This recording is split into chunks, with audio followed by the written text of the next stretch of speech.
Hello guys, welcome to our channel. So this is the part 2 of Rural Livelihood chapter number 8. So हम पहले discuss कर लेते हैं कि हमने फर्स्ट पार्ट में क्या पढ़ा था। फर्स्ट पार्ट में हमने ये पढ़ा था कि हम जो विलेज में पीपल रहते हैं वो कैसे अर्निंग करते हैं, वो क्या क्या वर्क करते हैं, और इसके साथ साथ हमने ये भी पढ़ा था कलपट्टू विलेज की स्टोरी पढ़ी थी और हमने तुलसी की भी स्टोरी पढ़ी थी। सो अब हम उसके आगे से पढ़ेंगे। Let's get started. अब हमने स्टार्ट करना है शेखर से। Shekhar, we have to carry this paddy to our house. हमें जो ये पेडी है उसको हाउस में लेके जानी है। My family has just finish harvesting our field. Shekhar कह रहा है मेरी फैमिली ने बस अभी ही हार्वेस्टिंग फिनिश किया। हार्वेस्टिंग मतलब फसल काटना फिनिश किया है। We don't own much land, only 2 acres. वो कह रहा है हमारे पास ज़्यादा लैंड नहीं है, हमारे पास सिर्फ 2 एकर्स लैंड है। We manage to do all the work on our own. और वो कह रहा है जितना भी वर्क होता है फील्ड पर वो हम खुद ही मैनेज कर लेते हैं। At times specially during the harvest I take the help of other small farmers and in turn help them harvest their field. But at times हमें कभी किसी फार्मर की हेल्प की नीड भी पड़ जाती है। जब हार्वेस्ट वाला टाइम होता है तो हम उन स्मॉल जो फार्मर्स हैं उनकी हेल्प लेते हैं ताकि वो हमारी हेल्प कर सके हार्वेस्टिंग के टाइम पे, और इन रिटर्न हम भी उनकी हार्वेस्टिंग के टाइम पे उनकी हेल्प कर देते हैं। The trader gave me seeds and fertiliser as a loan. और जो ट्रेडर है ना वो मुझे सीड्स और फर्टिलाइज़र एज अ लोन दे देता है। To pay back this loan I have to sell my paddy to him at a somewhat lower price than what I would get in the market. और अब जब मेरे को loan पे back करना होता है तो मुझे क्या करना पड़ता है, मुझे अपनी पेडी को बहुत ही लोएस्ट प्राइस में उस ट्रेडर को बेचनी पड़ती हैं, और इससे ज़्यादा तो उसको मार्केट में मिल सकती है, मार्केट में प्राइस मिल सकते हैं पेडी को सेल करने के। बट क्या कर सकते हैं, उसको अपना लोन पे बैक करना है तो उसको उस ट्रेडर को ही बहुत लोअर प्राइस में सेल करनी पड़ती है। He has sent his agent to remind farmer who have taken loan that they will sell the paddy only to him. और जो ट्रेडर है ना वो अपने एजेंट को फार्मर्स के पास भेजता है और उनको याद दिलवाने के लिए कि इन्होंने हमसे लोन लिया है तो इनको अपनी सारी पेडी हमें ही सेल करनी है ताकि वो अपना लोन पे बैक कर सकें।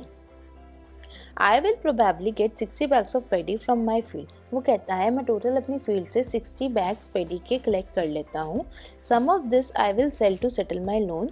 और उनमें से कुछ बैग्स को मैं सेल करता हूँ अपने लोन को सेटल डाउन करने के लिए। The rest will be used in my home. और जो बच जाती हैं उनको मैं अपने घर पर यूज़ करता हूँ। But whatever I have will last only 8 months, so I need to earn some money. तो बट फिर भी लास्ट 8 मंथ अभी भी बचे हैं तो I need earn some money, तो मुझे और पैसा कमाना है। I work in Ramalingam's rice mill, और मैं रामलिंगम की राइस मिल पे काम करता हूँ। Here I help him collect pedi from other farmers in the neighbouring village. और यहाँ पर मैं क्या करता हूँ, मैं पेडी कलेक्ट करता हूँ दूसरे फार्मर के साथ neighbouring village. We also have a hybrid cow whose milk we sell in the local milk cooperative. और यहाँ पर जो एक मेरे पास हाइब्रिड काऊ है उसका जो मिल्क होता है मैं उसे लोकल मिल्क कोऑपरेटिव में सेल कर देता हूँ। This way we get a little extra money for our everyday needs. जिसके थ्रू हम लोगों को थोड़ा एक्स्ट्रा मनी मिल जाता है अपनी एवरीडे नीड्स के लिए। नेक्स्ट टॉपिक है ऑन बीइंग इन डेट। अब हम बात करेंगे as you read above very often farmer like Shekhar need to borrow money to purchase basic things like seeds, fertiliser and pesticide.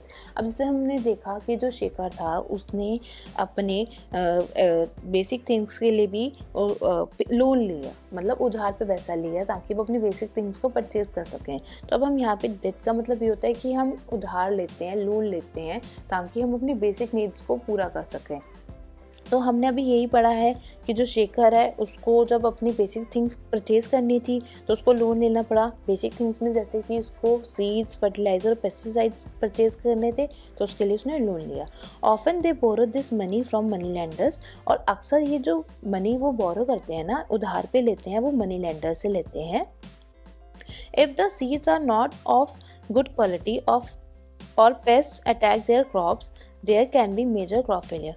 But अगर क्या होता है, जो सीड्स उन्होंने परचेज़ की होती हैं वो गुड क्वालिटी की नहीं होती, या जो पेस्ट होते हैं वो अटैक कर देते हैं क्रॉप्स पर, तो इसका मतलब वो बहुत मेजर क्रॉप फेलियर माना जाता है। क्रॉप फेलियर मतलब क्रॉप जो होती हैं वो ख़राब हो जाती हैं, तो जिसको हम क्रॉप फेलियर कहते हैं। The crops can also be ruined if the monsoon does not bring enough rain. Crops जो होती हैं वो तब भी ख़राब हो जाती हैं जब एक इनफ रेनफॉल नहीं होती, तभी। या देखो, जब इनफ रेनफॉल नहीं होगी तो सूखा पड़ जाएगा, जिसके कारण क्रॉप्स ख़राब हो जाएंगी। बट एट टाइम्स जब बहुत ज़्यादा रेनफॉल होने लग जाती है तो भी क्रॉप्स ख़राब हो जाती हैं, और वहाँ पे भी जो फार्मर्स होते हैं उनको बहुत ज़्यादा लॉस होता है। When this happen, farmers sometimes are unable to pay back their loan. अब देखो, अगर किसी फार्मर की क्रॉप्स ख़राब हो गई हैं तो वो कैसे अपना जो उसने लोन लिया उसको पे बैक कर पाएगा, तो उसके लिए लोन पे बैक करना थोड़ा मुश्किल हो जाएगा। And for the family to survive they may even have to borrow more money. अब क्या था, एक जो फार्मर है, फार्मर की जो क्रॉप थी वो ख़राब हो गई और उसको लोन भी पे करना था, और साथ में उसके पास कोई मनी नहीं था। अब उसको अपनी जो घर पे फैमिली को सरवाइव करने के लिए, खाना खाने के लिए भी और मनी उधार लेनी पड़ी, और उनको बोरो करना पड़ा मनी को। Soon the loan become so large. अब धीरे धीरे ऐसे करते करते उनका जो लोन था वो छोटा छोटा करते करते बहुत बड़ा हो गया। that no matter what they earn they are unable to repay। But अब ये तो कोई मैटर नहीं करता कि वो क्या अर्न कर रहे हैं क्या नहीं, बट उन्होंने अगर उधार पे पैसा लिया है तो उनको तो पैसा देना ही पड़ता है।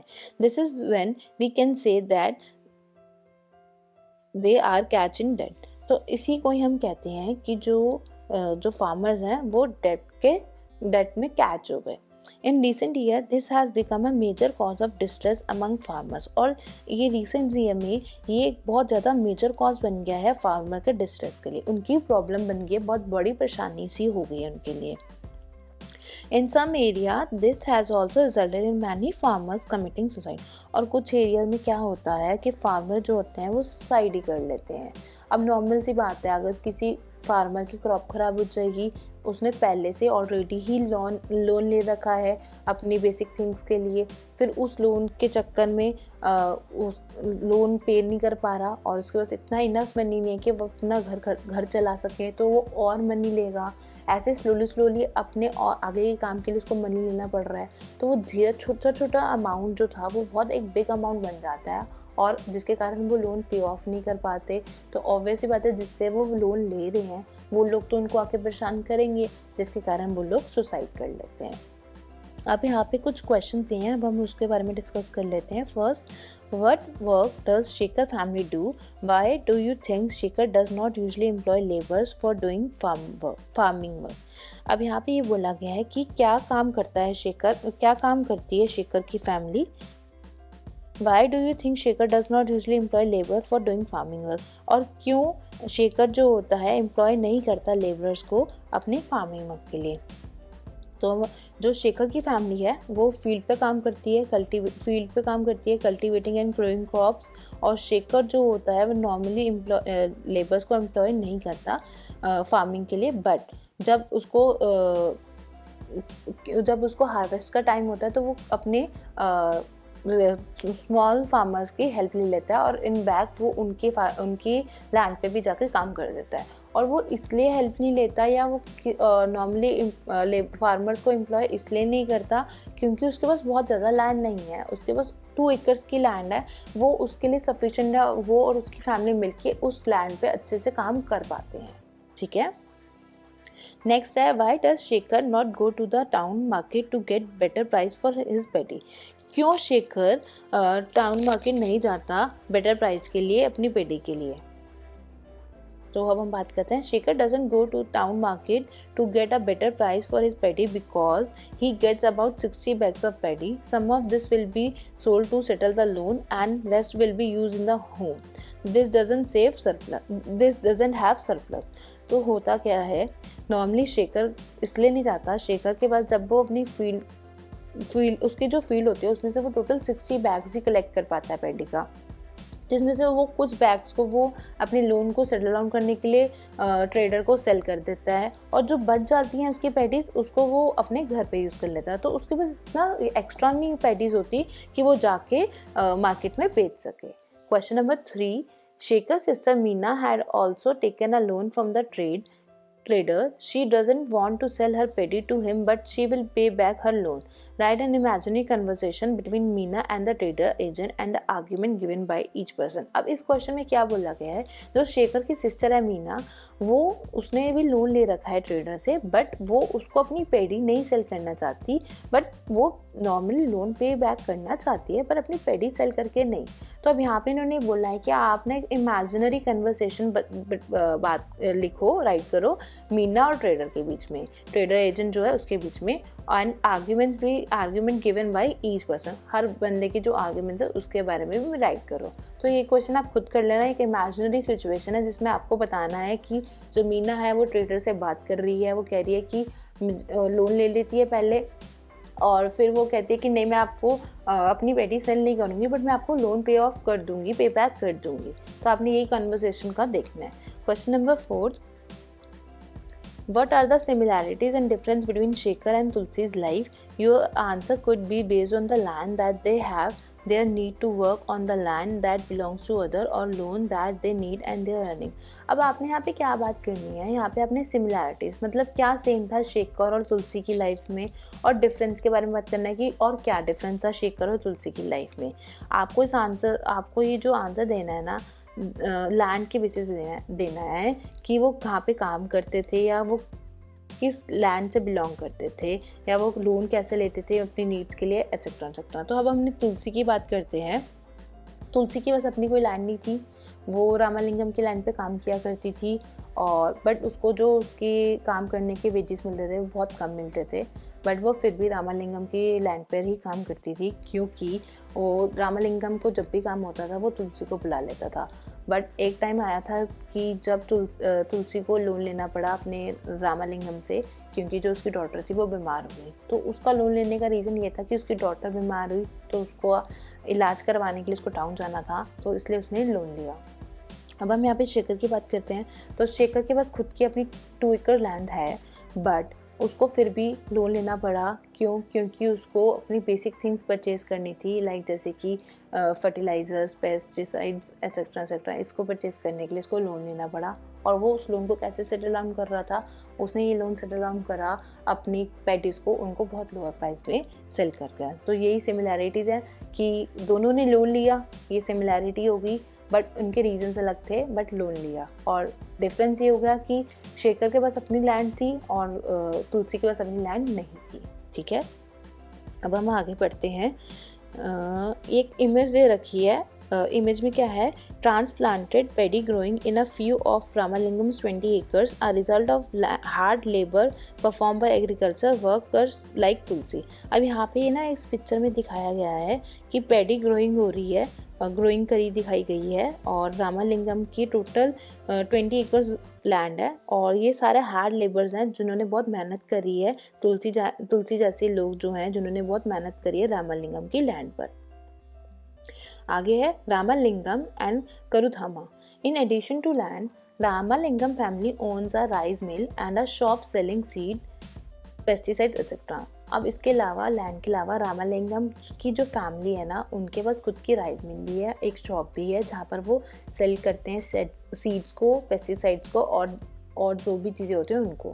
For the rice mill they use some of their own money and also borrow from the government bank.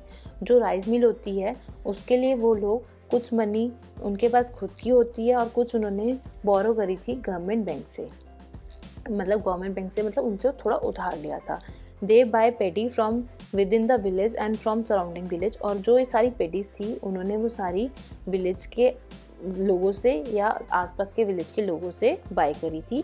The rice that is produce in the mill is sold to trader in nearby town. और जो भी rice आता है, produce होता है rice mill से, वो सारा कहाँ पे वो सोल्ड करते हैं, वो नियर बाई टाउन पे जाके सोल्ड करता है। This give them a substantial income, और ये उनको एक सब्सटेंशियल इनकम देता है। सो आज के लिए इतना ही, आगे का हम नेक्स्ट पार्ट में पढ़ेंगे। Thank you guys for watching my video.